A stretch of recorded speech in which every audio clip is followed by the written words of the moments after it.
السلام عليكم ورحمة الله تعالى وبركاته. الحمد لله نحمده ونستعينه ونستغفره ونؤمن به ونتوكل عليه ونعوذ بالله من شرور أنفسنا ومن سيئات أعمالنا. من يهده الله فلا مضل له ومن يضلله فلا هادي له. ونشهد أن لا إله إلا الله وحده لا شريك له. ونشهد أن سيدنا محمدا عبده ورسوله. أما بعد، أعوذ بالله من الشيطان الرجيم. بسم الله الرحمن الرحيم. يا أيها الذين آمنوا اتقوا الله حق تقاته ولا تموتن إلا وأنتم مسلمون. صدق الله العلي العظيم. قال نبينا صلى الله عليه وسلم: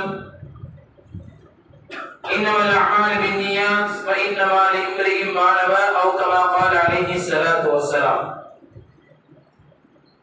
இந்த உலகத்தை படைத்து பரிபாலிக்கக்கூடிய அல்லாஹ்வுக்கு எல்லா புகழும், ஸலாத்தும் ஸலாமும் ஹாத்தமுன் நபியீன் ஸல்லல்லாஹு அலைஹி வஸல்லம் அவர்களின் மீதும், அவர்களின் அடிச்சுவட்டை பின்பற்றிய சத்திய சஹாபாக்கள், தாபிஈன்கள், தபஅ தாபிஈன்கள், இமாம்கள், அவுலியாக்கள், நாதாக்கள், ஷுஹதாக்கள், குறிப்பாக நம் அனைவர்கள் மீதும் அல்லாஹ்வின் ஸலாத்தும் ஸலாமும் என்றென்றும் நின்று நிலவட்டுமாக. ஆமீன். கண்ணியமிக்க அல்லாஹ்வின் நல்லடியார்களே, நாம் வாழும் காலமெல்லாம் அல்லாஹ்வுக்கும் அவருடைய தூதருக்கும் கட்டுப்பட்டு அல்லாஹ் எதை ஏவினானோ அந்த செயல்களை செய்யக்கூடிய நன்மக்களாக அல்லாஹ் தஆலா நம் அனைவர்களையும் ஆக்கியருள் புரிவானாக.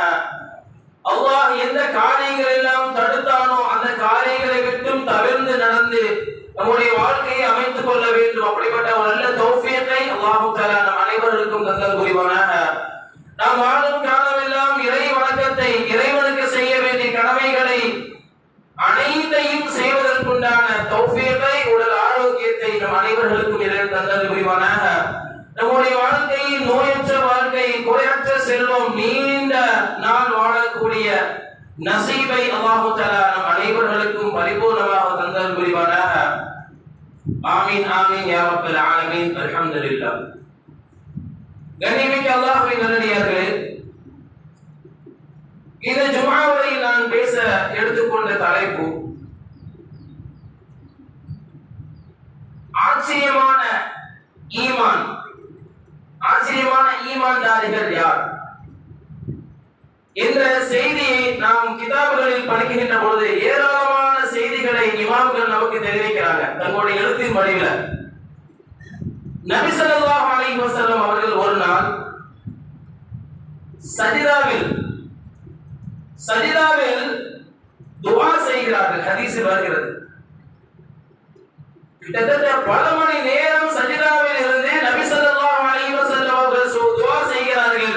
அந்த துஆவை இமாம் புகாரி ரஹ்மத்துல்லாஹி அலைஹி அவர்கள் தங்களுடைய கிதாபில் எழுதுகின்ற பொழுது, அந்த வரிசைகளை, அந்த கிதாபுகளை நாம் படிக்கின்ற பொழுது நபி ஸல்லல்லாஹு அலைஹி வஸல்லம் அவர்கள் யாருக்காக துஆ செய்தார்கள், எதற்காக துஆ செய்தார்கள், அந்த சஜிதாவில் யாருக்காக துஆ செய்தார்கள் என்ற துஆவை இமாம் புகாரி ரஹ்மத்துல்லாஹி அலைஹி அவர்கள் தங்களுடைய கிதாபில் அதை எழுதுகின்ற பொழுது, அதை படிக்கின்ற பொழுது நமக்கு கண்ணீர் வடிக்கக்கூடிய ஒரு செய்திகள். ஸல்லல்லாஹு அலைஹி வஸல்லம் சஜிதாவில் இருக்கிறாங்க. தன் பிள்ளைக்காக கேட்கல, தன் மனைவி மக்களுக்கு கேட்கல, தன் தோழர்களுக்கு கேட்கல. துஆ அதுக்கு துஆ செய்யலையா? நபி துஆ செய்து கொண்டே இருப்பார்கள். தோழர்களுக்கு துஆ செய்தார்கள், மனைவிகளுக்கு துஆ செய்தார்கள், அவருடைய பிள்ளைகளுக்கு துஆ செய்தார்கள், தோழர்களுக்கு துஆ செய்தார்கள், குறைஷிகளுக்கும் துஆ செய்தார்கள். யா அல்லாஹ், அந்த குறைஷிகளுக்கு ஈமானை கொடு, நேர்மையை கொடு, ஹிதாயத்தை கொடு என்றும் துஆ செய்தார்கள். ஆனால் குறிப்பாக அன்று இரவு சஜிதாவில் இருந்தவர்களாக நபி ஸல்லல்லாஹு அலைஹி வஸல்லம் அவர்கள் செய்த துஆ என்ன? யா அல்லாஹ், பின்னால் வரக்கூடிய சமூக மக்கள் ஒரு நபரை கூட நரகத்தினுடைய வாசலுக்கு கூட சென்று விடக்கூடாது. யா அல்லாஹ்,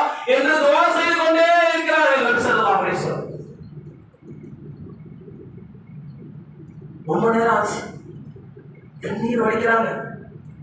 எந்த அளவு அப்படின்னா கண்ணீர் ஓடக்கூடிய அளவுக்கு நபி ஸல்லல்லாஹு அலைஹி வஸல்லம் நம் உம்மத்தை ஸல்லல்லாஹு அலைஹி வஸல்லம் பின்னால் வரக்கூடிய சமூகத்தை நினைத்து யாரும் நரகத்திற்கு சென்று விடக்கூடாது. ஒரு முஸ்லிம் கூட, ஒரு ஈமான் கொண்ட ஈமான்தாரி கூட நரகத்தினுடைய வாசல் கூட சென்று விடக்கூடாது என்ற கவலையில நபி ஸல்லல்லாஹு அலைஹி வஸல்லம் அவர்கள் துஆ செய்றாங்க. யா அல்லாஹ், பின்னாடி வரக்கூடிய சமூக மக்கள், கியாமத் நாள் வரைக்கும் வரக்கூடிய சமூக மக்கள் ஒரு ஆள் கூட நரகத்தின் வாசலுக்கு அருகாமையில் கூட சென்று விடக்கூடாது. யா அல்லாஹ். ஸ்ரீஹரி சாவரான் கண்ணீர் சிந்தி கேட்டுக் கொண்டிருக்கிறது. ஸல்லல்லாஹு அலைஹி வஸல்லம் சாவரான், நபியே எழுதுங்க, நபியே எழுதுங்க. அல்லாஹ் சுபச்செய்தி சொல்லி அனுப்பினான். அல்லாஹ் சுபச்செய்தி சொல்லி அனுப்பினான். என்ன யா ஜிப்ரீலே சொல்லுங்கள், உங்கள் சமூகத்தில் பின்னாடி வரக்கூடிய கியாமத் நாள் வரைக்கும் வரக்கூடிய உங்களுடைய சமூகத்தினுடைய பாதி மக்களை நரகத்தில் இருந்து அல்லாஹ் பாதுகாத்து இருக்கிறார். சொர்க்கத்திற்கு அவர்களுக்கு வாஜிபாக்குவேன் என்று அல்லாஹ் சுபச்செய்தி சொல்லி அனுப்பி இருக்கிறார். நபி ஸல்லல்லாஹு அலைஹி வஸல்லம் அவர்கள் மறுபடியும் சஜிதாவில் விழுகிறார். மறுபடியும் சஜிதாவில் விழுந்து அதே துஆ செய்கிறார்கள்.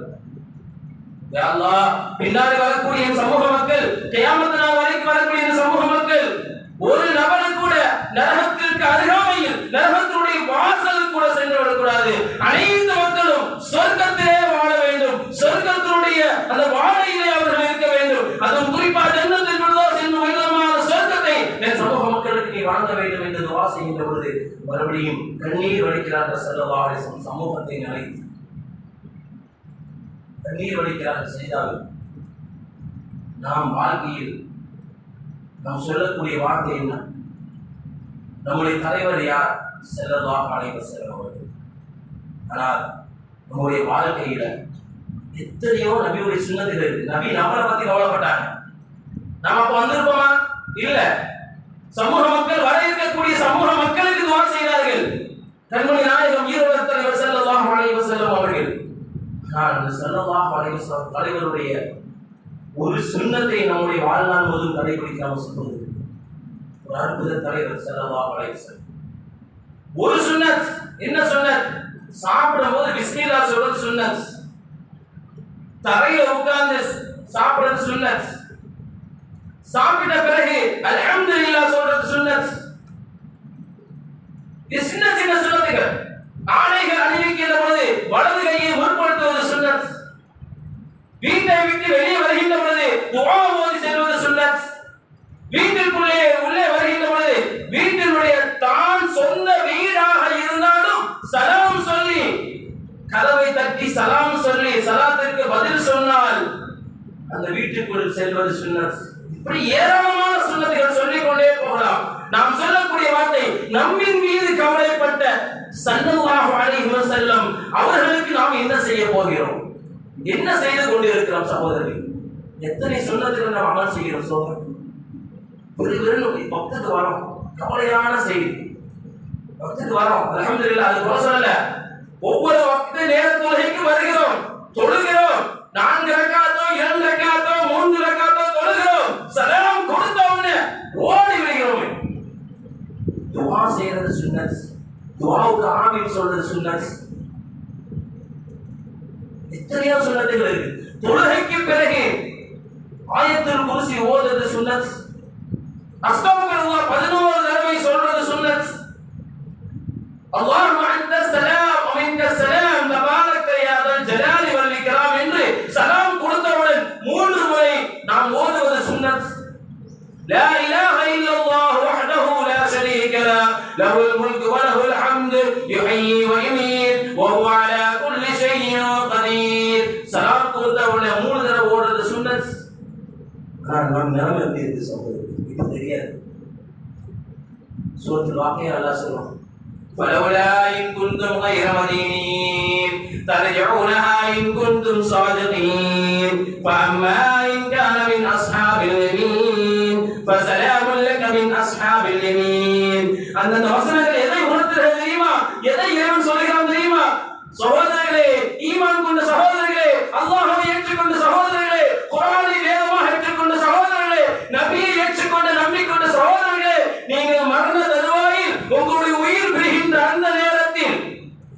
இன்றைக்கு நாம் எதை பார்க்கவில்லையோ, இறைவனை பார்க்கவில்லை, நபியை பார்க்கவில்லை, குர்ஆனை பார்க்கவில்லை, இறங்கியதை பார்க்கவில்லை, குர்ஆன் இறங்கிய அந்த விஷயத்தை பார்க்கவில்லை, மலக்குமார்களை பார்த்ததில்லை.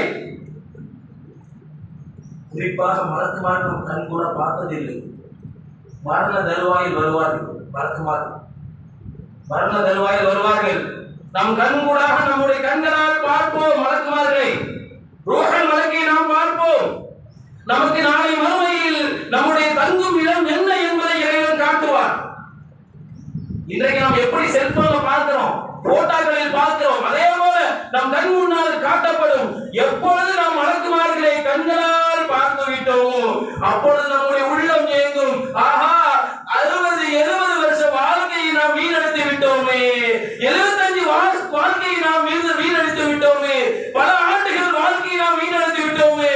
யா அல்லாஹ், ஒரு நாள் நேரம் கொடு, ஒரு நாள் நேரம் கொடு, நான் நன்மையை செய்து விட்டு வருகிறேன், உன்னை வணங்கி விட்டு வருகிறேன், தௌபா செய்து விட்டு வருகிறேன் என்பதாக நம்முடைய உள்ளம் சொல்லும்.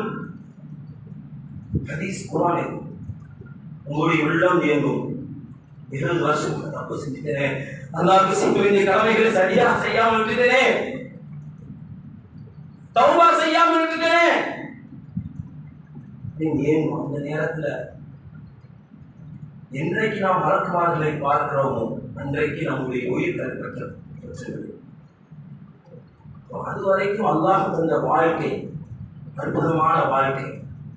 இந்த உலக வாழ்க்கையில நம்முடைய லட்சியம், நம்முடைய கனவு, உலகத்துல மிகப்பெரிய ஒரு பதவிக்கு வர வேண்டும் என்ற லட்சியத்தோடு வாலிபர்கள் இருப்பார்கள், மாணவர்கள் இருப்பார்கள். அந்த லட்சியத்தை ஒருபோதும் இஸ்லாம் குறை சொல்லவில்லை. உங்களுடைய லட்சியம் வேண்டும், உலகத்தில் நீங்க என்ன ஆக போகிறீர்கள், உங்களுடைய ஃபியூச்சர் எப்படி அமைய போகிறது என்ற லட்சியம் ஒரு பக்கம் இருந்தாலும், ஆனால் ஒரு முஃமினுடைய உள்ளத்தின் லட்சியம் என்னவாக இருக்க வேண்டும்? ஈமானில் உறுதி, நாளை மறுமையில் வெற்றிகரமான வாழ்க்கை, சொர்க்க வாழ்க்கை.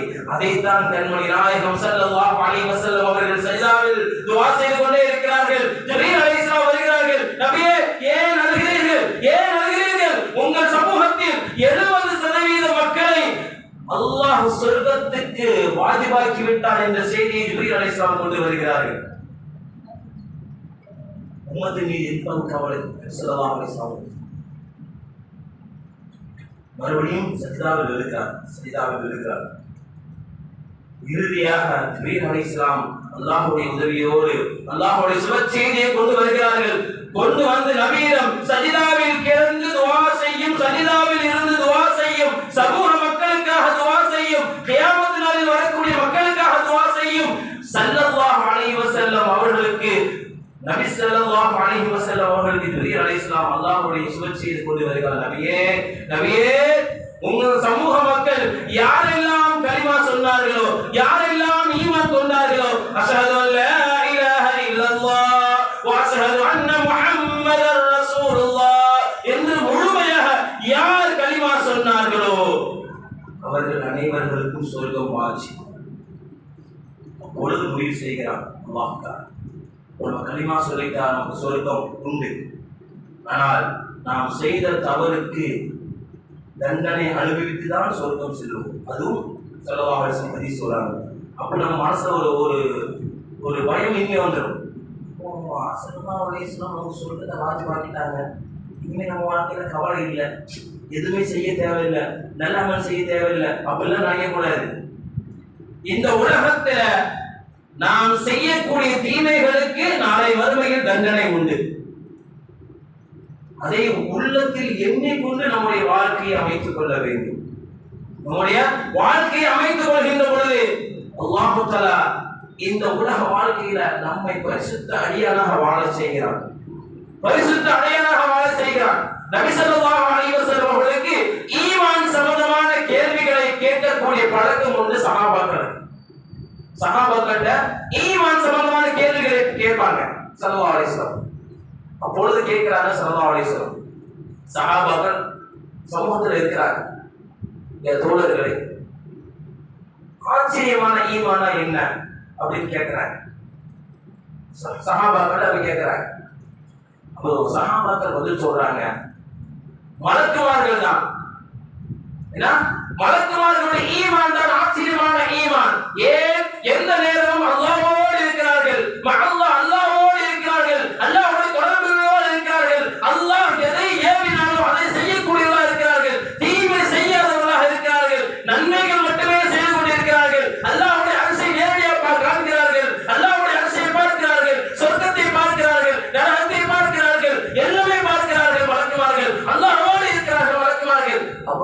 ஈமான் தான் ஆச்சரியமான ஈமான் என்று சஹாபாக்கள் பதில் சொல்கிறார். அது என்ன ஆச்சரியம்? அது என்ன ஆச்சரியம்? இல்லை, விசுவாசம் சொல்றாங்க ஆச்சரியம் இல்லை. ஏன்? அல்லாஹ்வை பார்க்கிறார்கள், சொர்க்கத்தை பார்க்கிறார்கள், அல்லாஹ்வுடைய அரசை பார்க்கிறார்கள். அல்லாஹ் ஏவேதை செய்கிறார்கள், தீமைகள் செய்யவில்லை, நன்மைகள் மட்டுமே செய்கிறார் வளர்க்கிறார்கள். அல்லாஹ்வை கண்கூடாக பார்க்கிறார்கள், அவன் சொல்லக்கூடிய செயலை செய்து வருகிறார்கள். இது எப்படி ஆச்சரியமான ஈமான் ஆகும்? அவன் கண் முன்னாடி எல்லாம் இருக்குது, கண் முன்னாடி எல்லாமே இருக்குது, சொர்க்கத்தை பார்க்கிறாங்க, நரகத்தை பார்க்கிறாங்க. இது ஆச்சரியமான ஈமான் ஆகாது. ஸல்லல்லாஹு அலைஹி வஸல்லம் சொல்லுங்க, ஆச்சரியமான ஈமான் என்ன அப்படின்னு கேட்கிறாங்க. அப்போ சஹாபாக்கள் பதில் சொல்றாங்க, நபிமார்களுடைய ஈமான் தான் ஆச்சரியமான ஈமான். நபிமார்களுடைய ஈமான், இந்த அல்லாஹ்வுடைய தூதர் அவங்க, அல்லாஹ் ஏவிய எல்லா காரியங்களையும் செய்கிறார்கள், அதை மக்களுக்கு பரப்புகிறார்கள், அல்லாஹ்வுடைய தூதராக செயல்படுகிறார்கள். அவருடைய ஈமான் தான் ஆச்சரியமான ஈமான். ஸல்லல்லாஹு அலைஹி வஸல்லம் சொல்றாங்க, இதுல என்ன ஆச்சரியம் இருக்குது? யார்? நபிமார்களுடைய ஈமான் ஆச்சரியமான ஈமான் என்று சஹாபாக்கள் சொல்லுகின்ற பொழுது நபி ஸல்லல்லாஹு அலைஹி வஸல்லம் சொல்றாங்க, இதுல என்ன ஆச்சரியம் இருக்குது? ஏன்னா ஜிப்ரீல் அலைஹிஸ்ஸலாம் வராங்க, அல்லாஹ்வுடைய வேதத்தை கொண்டு ஜிப்ரீல் அலைஹிஸ்ஸலாம் நபிமார்களை சந்திக்கிறார்கள். அல்லாஹ் சொல்லிய செய்தி நபிமார்களுக்கு ஜிப்ரீல் அலைஹிஸ்ஸலாம் சொல்றாங்க, எனக்கு வஹய் இறங்குனதை பார்க்கறீங்க. ஜிப்ரீல் அலைஹிஸ்ஸலாம் வராங்க. மூன்றாவதாக நபிமார்களுடைய தோழர்கள், அவருடைய ஈமான், அதுல என்ன ஆச்சரியம் இருக்குது? எல்லாத்தையும் நீங்க பார்க்கறீங்களே. அப்பொழுதுதான் ஸல்லல்லாஹு அலைஹி வஸல்லம் சொன்னார்கள், தோழர்களே, ஆச்சரியமான ஈமான் என்றால் ஈமான் தாரிகள் யார் தெரியுமா?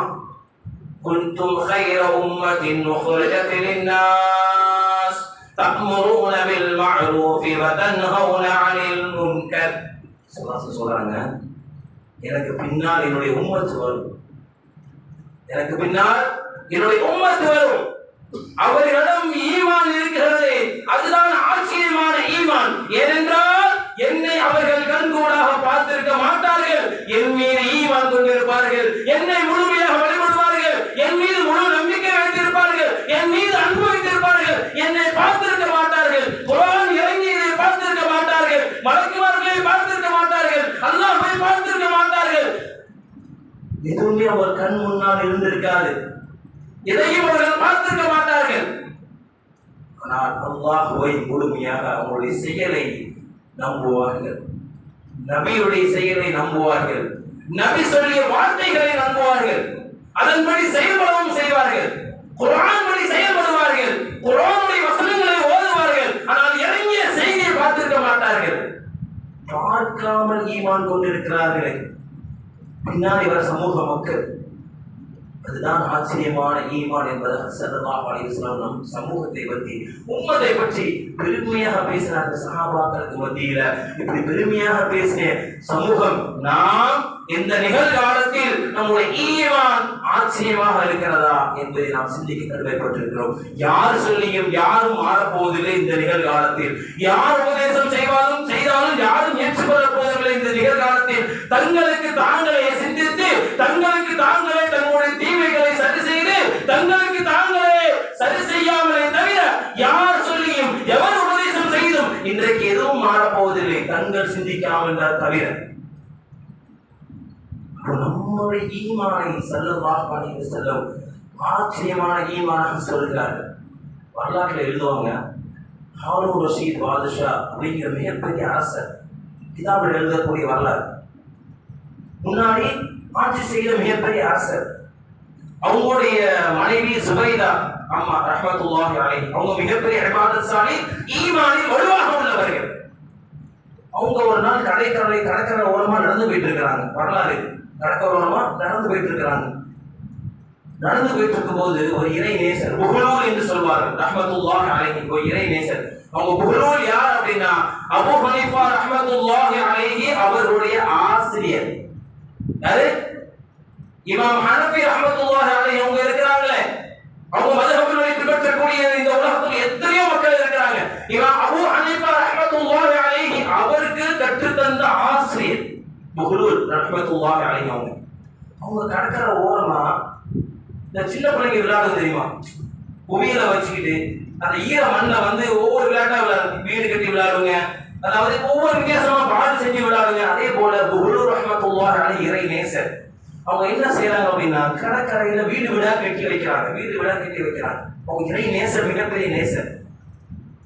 கட்டி வைக்கும் போது சுபைதாமா மன்னரும் போறாரு, அரசரும் போறாரு, அவங்களுடைய மனைவி சுபைதா ரஹ்மத்துல்லாஹி அலைஹி அவங்களும் போறாங்க.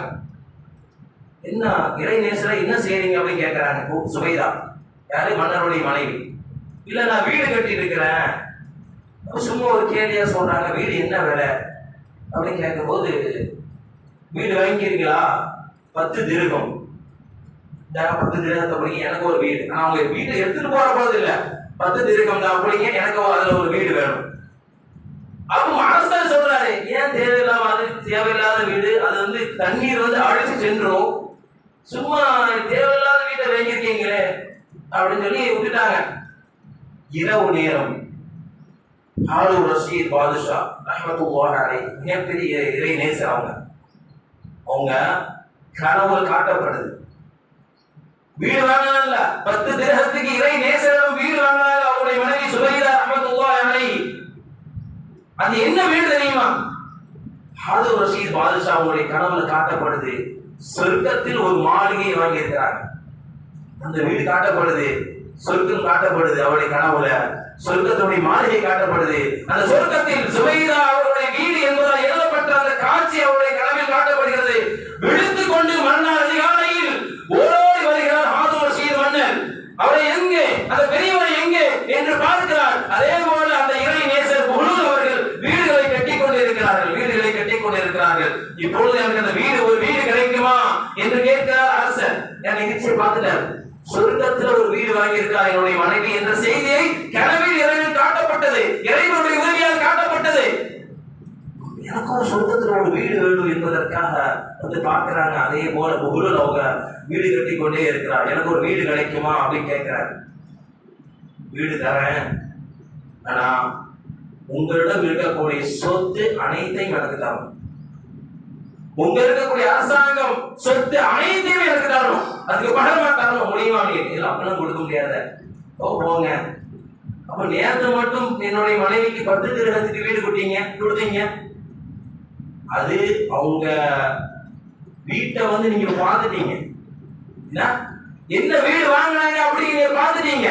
நேரத்தை அவங்க வாங்கினது பார்க்காம ஈமான் கொண்டு வாங்கினாங்க. இப்படி அந்த கண்ட காட்சியை வந்து பார்த்துட்டு கேட்கறீங்க. வாங்கும் போது முழு பார்க்காமல் முழு நம்பிக்கையோடு வாங்கினார்களே, அதற்கு தான் மரியாதை அதிகம் என்று புஹுலூர் ரஹ்மத்துல்லாஹி அலைஹி அவர்கள் நமக்கு விளக்கம் தருகிறார். என்ற கிதாபுல படிக்கிறோம். நம்முடைய நம்பிக்கை என்பது எப்பொழுது அது ஆச்சரியமான ஈமானாக மாறுகிறது, நம்முடைய ஈமான் வலுவடுகின்ற பொழுது, எதையுமே பார்க்காமல் முழுமையாக நம்புகிறோமே, துவா செய்தால் அல்லாஹ் நல்ல காரியங்கள் நமக்கு நடத்துவான். நம்பிக்கை வருதா இல்லையா? திக்ர் செய்தா நமக்கு மன நிம்மதி கிடைக்கும் என்ற நம்பிக்கை வருதா இல்லையா? அதே போல் நடக்குதா இல்லையா? குர்ஆன் ஷரீஃப் ஓதினால் அல்லாஹ் தஆலா இந்த காரியங்களை நிறைவேற்றுவார் என்ற நம்பிக்கை வருதா இல்லையா? அந்த நம்பிக்கையோடு எல்லா செயல்களும் எல்லா காரியங்களையும் இந்த உலகத்தில் நாம் அமல் செய்கின்ற பொழுது அந்த ஈமான் ஆச்சரியமான ஈமானாக நமக்கு மாறுகிறது என்பதை தன்னுடைய நாயகம் ஸல்லல்லாஹு அலைஹி வஸல்லம் அவர்கள் 1400 ஆண்டுகளுக்கு முன்பாகவே சொல்லிட்டாங்க. சஹாபாக்கள் இந்த உலகத்துல வந்து நம்முடைய ஈமானை பாதுகாக்கிறது பெரிய விஷயமா இருக்கு. ஒருபோதும் ஈமானை எந்த காரியத்துக்கும் விட்டுறாதீங்க. இப்ப தெரியாது நம்முடைய அருமை. ஈமான எந்த காரியத்திற்காகவும் எந்த செயலுக்காகவும் பதவியாசை காமிப்பாங்க. காதல் மோகம் வரும், காதல் ஆசை வரும், அன்பு அதிகமான ஈமான் மாத்தும். இன்னைக்கு நிறைய நம் சமூக மக்கள் ஈமானுடைய வலிமை தெரியாமல் நம்முடைய மாற்றங்களை, நம்முடைய மதத்தை மாற்றிக் கொண்டிருக்கக்கூடிய நிகழ்ச்சி ஏராளம் நம் நாட்டில் நடந்து கொண்டிருக்கிறது என்பதை கவலையான செய்தியாக இருக்கிற சகோதரர்கள். இப்ப தெரியாது, வாழ்கின்ற வாழ்க்கையில் தெரியாது. வாழ்க்கையினுடைய இறுதி கட்டத்தில் தான் அதை நாம் உணர்வோம் என்று குர்ஆன் ஷரீஃப் சொல்லி காட்டுகிறது. நம்முடைய வாழ்க்கையில நம்முடைய ஈமான் சரியாகிவிட்டால், நம்முடைய இறை நம்பிக்கை சரியாகிவிட்டால், இறைவனுக்கு செய்ய வேண்டிய கடமைகள் அனைத்தையும் நாம் செய்து வருவோம். ஒரு நாள் ஐஷா ரலியல்லாஹு அன்ஹா அவங்க வந்து ஸல்லல்லாஹு அலைஹி வஸல்லம் வழியில படுத்துட்டு இருக்கும்போது இரவு நேரம் ஐஷா ரலியல்லாஹு அன்ஹா வானத்துல பாக்குறாங்க, நட்சத்திரங்களுடைய எண்ணிக்கை அதிகமா இருக்கு, நட்சத்திரங்களுடைய எண்ணிக்கை அதிகமா இருக்கு.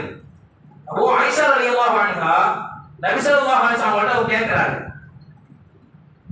ஸல்லல்லாஹு அலைஹி வஸல்லம், என்னுடைய கணவரே, வானத்தில் பலவிதமான நட்சத்திரங்கள் இருக்கிறது, பல நட்சத்திரங்கள் இருக்கிறது, இதே போல நன்மைகள் செய்த, பல நட்சத்திரங்கள் அளவுக்கு நன்மை செய்த உங்களுடைய தோழர்களில் யாராவது உண்டா அப்படின்னு கேட்கிறாங்க ஆயிஷா ரலியல்லாஹு அன்ஹா. உங்களுடைய தோழர்கள் யாராவது இருக்கிறாங்களா, அதிகமா நன்மை செஞ்ச அவங்க இருக்கிறாங்களா?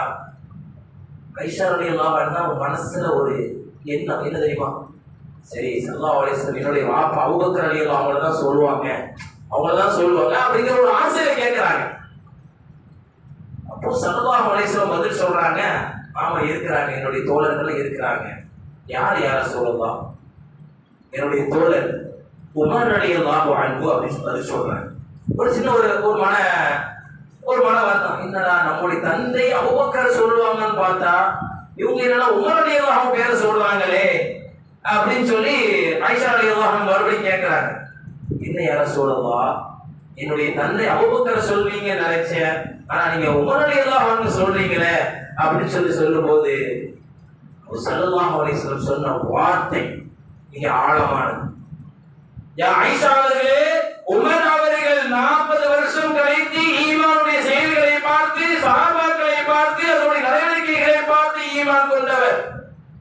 உமர் ரலியல்லாஹு அன்ஹு எல்லாத்தையுமே கண்கூடாக பார்த்து, குர்ஆனை பார்த்து, நடவடிக்கைகளை பார்த்து, இவருடைய குணங்களை பார்த்து, செயல்பாடுகளை பார்த்து, அல்லாஹ்வுடைய அந்த செயல்பாடுகளை பார்த்து, அல்லாஹ் கொடுக்கக்கூடிய நியமத்துகளை பார்த்து ஈமான் கொண்டவர் உமர் ரலியல்லாஹு அன்ஹு. ஆனா அபூபக்கர் ரலியல்லாஹு அவருக்கு அப்படி இல்லை. அவருக்கு நிகரான ஈமான் யாருக்கும் இல்லை. இந்த உலகத்துல கியாமத் நாள் வரக்கூடிய மக்கள் யாருக்கும் கிடையாது. அவர்களுக்கும் அன்னை ஹதீஜா ரலியல்லாஹு அன்ஹா, என்னுடைய மனைவி அன்னை ஹதீஜா ரலியல்லாஹு அன்ஹா அவருடைய ஈமானை போன்றும், அபூபக்கர் ரலியல்லாஹு அன்ஹு அவருடைய ஈமானை போன்றும் இந்த உலகத்தில் கியாமத் நாள் வரைக்கும் வரக்கூடிய மக்கள் யாருக்கும் அந்த ஈமான் இல்லை. ஏன் இப்படி சொல்றீங்க? ஸல்லல்லாஹு அலைஹி வஸல்லம் கேட்கிறாங்க ஆயிஷா ரலியல்லாஹு அன்ஹா. ஏனென்றால் நான் எனக்கு நபி பட்டம் கொடுத்த ஆரம்பத்தில் 40 வயதில் இருவன் எனக்கு குர்ஆனை கொடுத்தான், நபி பட்டத்தை கொடுத்தான். ஜிப்ரீல் அலைஹிஸ்ஸலாம் வந்தார்கள், நபியே இக்ரா பிஸ்மி ரப்பிக்கல் லதீ ஹலக், நபியே நீங்கள் ஓதுங்கள் நபியே, ஓதுங்கள் நபியே என்பதாக ஜிப்ரீல் அலைஹிஸ்ஸலாம் அவர்கள் 3 தடவை ஓதி காட்டினார்கள். 3வது தடவை ஜிப்ரீல் அலைஹிஸ்ஸலாம் அவர்கள் ஸல்லல்லாஹு அலைஹி வஸல்லம் அவர்கள் கட்டி அணைத்த பிறகு இக்ரா பிஸ்மி ரப்பிக்கல் ஹலக், நபியே நீங்கள் ஓதுங்கள். முதல் ஆயத்து இறங்கியது. நபி பட்டம் கொடுக்கப்பட்டது 40 வயசில். நபி பட்டம் கொடுக்கப்பட்ட பிறகு இந்த இஸ்லாத்தை, அல்லாஹ்வை பற்றி இந்த மக்களுக்கு, மக்கா குறைஷர்களுக்கு நான் சொல்கின்ற பொழுது அவர்கள் முழுமையாக என்னை ஏற்றுக்கொண்டார்கள், என்னுடைய சொல்லை நம்பினார்கள், இறைவனை நம்பினார்கள். அவர்களுடைய நம்பிக்கை போன்று அதுவரைக்கும் அவர்கள் எதையும் பார்த்ததில்லை, என்னை நம்பினார்களே, என்னுடைய சொல்லை நம்பினார்களே, இறைவனை ஏற்றுக்கொண்டார்களே. அந்த ஈமானுக்கு நிகர் இந்த உலகத்தில் யாருக்கும் இல்லை என்பதாக ஸல்லல்லாஹு அலைஹி வஸல்லம் அவர்கள் அந்த நேரத்தில் சொல்லி காமித்தார்கள் என்பதாக நம்ம கிதாபு வரலாற்றை பார்க்கிறோம். நாம் சமூக மக்களை பார்த்து கியாமத் நாள் வரைக்கும் இந்த சமூகம் நம்மளை பார்த்து ஸல்லல்லாஹு அலைஹி வஸல்லம் அவர்கள் நம்முடைய ஈமானை ஆச்சரியமான ஈமான் என்று சொல்லி காட்டினார்களே. நம்முடைய ஈமான் எந்த தரத்தில் இருக்கிறது என்பதை நாம் தனிப்பட்ட முறையில் சிந்திக்க வேண்டும் சகோதரர்களே, தனிப்பட்ட முறையில் சிந்திக்க வேண்டும். ஒண்ணுமில்லை, ஈமான் வலுவளணும் அப்படின்னா தவக்கல்து அலல்லாஹ், அவ்வளவுதான். நன்மை தீமை இறைவன் தான் நமக்கு தருகிறார். இன்றைக்கு ஒரு சோதனை வந்தா, ஒரு கஷ்டம் வந்துட்டா, சொல்லக்கூடிய வார்த்தை என்னவா இருக்கிறது தெரியுமா? சொல்லக்கூடிய வார்த்தை, என்ன மட்டும் அல்லாஹ் சோதிக்கிறான், நான் எவ்வளவு திக்ரு செய்யறேன், எவ்வளவு தொழுகிறேன், திக்ரு செஞ்சுக்கிட்டே இருக்கேன் அப்படின்னு சர்வசாதாரணமா சொல்லிடும். அந்த வார்த்தையும் சொல்லக்கூடாது. சோதனைகளும் சந்தோஷங்களும் இந்த உலக வாழ்க்கையில் மனிதனுக்கு ஏற்படக்கூடிய ஒன்றுதான். அந்த வார்த்தையை பயன்படுத்துகின்ற பொழுது என்ன ஆகுது அப்படின்னா, இறை நம்பிக்கை குறைஞ்சிடும். இறைவன் மீது உள்ள நம்பிக்கை உள்ளத்துல குறைவாகிடும். இறை நம்பிக்கை குறைவாகிட்டோம் அப்படின்னா ஈமான்ல குறை ஏற்பட்டுரும். ஈமான்ல குறை ஏற்பட்டுச்சு அப்படின்னா நாம் இறைவனுக்கு செய்ய வேண்டிய கடமைகள்ல குறை ஏற்பட்டுரும். நம்ம என்னதான் திக்ர் செஞ்சோம், அதெல்லாம் நம்ம கண்டுக்கவே மாட்டிருக்கான், நமக்கு எதுவுமே தர மாட்டிருக்கான் அப்படிங்கிற ஒரு சோதனை வந்துடும். ஒரு சோதனை வருகின்ற பொழுது இறை நம்பிக்கையில் நம்முடைய ஈமானை அமைத்துக் கொள்கின்ற பொழுது நம்முடைய ஈமான் ஆச்சரியமான ஈமான், நம்முடைய ஈமான் ஆச்சரியமான ஈமான். அல்லாஹ் தஆலா ஸல்லல்லாஹு அலைஹி வஸல்லம் சொல்லுவாங்க, 3 விஷயம் சொல்லுவாங்க. அதை சொல்லி நான் நிறைவுபடுத்துறேன். முக்கியமான ஈமான்தாரிகள், அதாவது ஆச்சரியமான ஈமான் கொண்ட அந்த ஈமான்தாரிகள் 3 கடமைகளை சரியாக செய்து வருவார்கள். 3 தன்மைகள் அவங்கள்ட்ட இருக்கும். 1 நஷ்குரு அல ரிஃபா அல ரஃபா. என்ன செய்வாங்க அப்படின்னா, இறைவன் தந்த நியாமத்துகளுக்கு நன்றி செலுத்துவாங்க. எப்படி இவ்வளவு நியாமத்துகளை தந்திருக்கிறார், அந்த நியாமத்துகளுக்கு அவர்கள் நன்றி செலுத்துவார்கள். அல்லாஹ் குர்ஆன்ல சொல்றான், இன் ஷகரதும் லஅஸீத், நீங்க நன்றி செலுத்துவதனால ஒருபோதும் குறைந்து போவதில்லை. நீங்கள் காசு பாக்கெட்ல இருந்து ஒரு 10 ரூபாய் நீங்க தர்மம் செய்யறதுனால உங்களுடைய பொருளாதாரம் ஒருபோதும் குறைந்து போவதில்லை. அது பரக்கத்தை உண்டாக்கும், வியாபாரத்தில் அபிவிருத்தியை தரும், உங்களுடைய வாழ்க்கையில் அபிவிருத்தியை தரும், உங்களுடைய வீட்டில் பரக்கத்தை தரும், உங்களுடைய வீட்டில் ரஹ்மத்தை தரும், உங்களுடைய பொருளாதாரத்தில் பரக்கத்தை தரும். நீங்க ஒரு 10 ரூபாய் தர்மம் செய்யறதுனால தான் ஈமான். அல்லாஹ் தந்த நியாமத்துகளுக்கு அவர்கள் நன்றி செலுத்துவார்கள். அல்லாஹ் தான் சொல்றான், லஇன் ஷக்கர்தும் லஅஸீதன்னகும் வலஇன் கஃபர்தும் இன் அஸாபி லஸதீத். நீங்க நன்றி செலுத்தினீங்க அப்படின்னா, அல்லாஹ் தந்த நியாமத்துகளுக்கு நீங்க நன்றி செலுத்தினீங்கன்னா, அல்லாஹ் எதற்காக நீ நன்றி செலுத்தினீங்களோ அதை உங்களுக்கு அதிகப்படுத்தும், அதை உங்களுக்கு அதிகப்படுத்துவான். நிரந்தரமா தந்துகிட்டே இருப்பான். இதான் ஸல்லல்லாஹு அல்லாஹ் தஆலா சொல்லக்கூடிய வார்த்தை. இரண்டாவது பொறுமை, அதாவது கஷ்டம் சோதனை வருகின்ற பொழுது, சோதனைகள் வருகின்ற பொழுது சபர், பொறுமையை கடைபிடிப்பார்கள். அதையும் அல்லாஹ் சொல்றான், யா அய்யுஹல்லதீன ஆமனு இஸ்தஈனு பிஸ்ஸப்ரி வஸ்ஸலா இன்னல்லாஹ மஅஸ் ஸாபிரீன். ஈமான் கொண்டவர்களே, நீங்கள் பொறுமையை கொண்டு இறைவனிடம் உதவி செய்து கொள்ளுங்கள். இன்னல்லாஹ மஅஸ் ஸாபிரீன், பொறுமையாளர்களோடு இறைவன் இருக்கிறான் என்ற வசனமும் குர்ஆனில் வருகிறது. மூன்றாவதாக கலா கதரை முழுமையாக நம்புவார்கள். விதியை முழுமையாக நம்பிக்கை கொள்வார்கள். இந்த நேரத்துல ஒரு சோதனமோ சந்தோஷமோ எது நடந்தாலும் இறைவன் நமக்கு நடந்திருக்கான், அவ்வளவுதான், அல்ஹம்துலில்லாஹ் என்று சொல்லிக்கொண்டு தங்களுடைய வாழ்க்கையை கடந்து கொண்டு செல்வார்கள். அப்படிப்பட்ட நல்லோர்களாக நபி சொல்லி காட்டிய அந்த ஆச்சரியமான ஈமான்தாரிகளாக இந்த உலகத்தில் நம் சமூக மக்கள் அனைவர்களும் வாழ்வதற்குண்டான தௌஃபீகை அல்லாஹ் தஆலா அனைவர்களுக்கும் தந்தல் புரிவானாக. வாஹிர் தஅவானா அல்ஹம்துலில்லாஹி ரப்பில் ஆலமீன். அஸ்ஸலாமு அலைக்கும் வரஹ்மத்துல்லாஹி தஆலா வபரகாத்துஹு. உடன்குடியை சேர்ந்த அஹ்மதி இப்ராஹிம் அவர்கள் தன்னுடைய மகனுடைய மருத்துவ உதவிக்காக நம்முடைய ஜமாத்தை நாடி வந்திருக்கிறார்கள். அவர்களுக்கு தாராளமாக உதவி செய்யுங்கள். அல்லாஹ் தஆலா செய்வானாக. அஸ்ஸலாமு அலைக்கும்.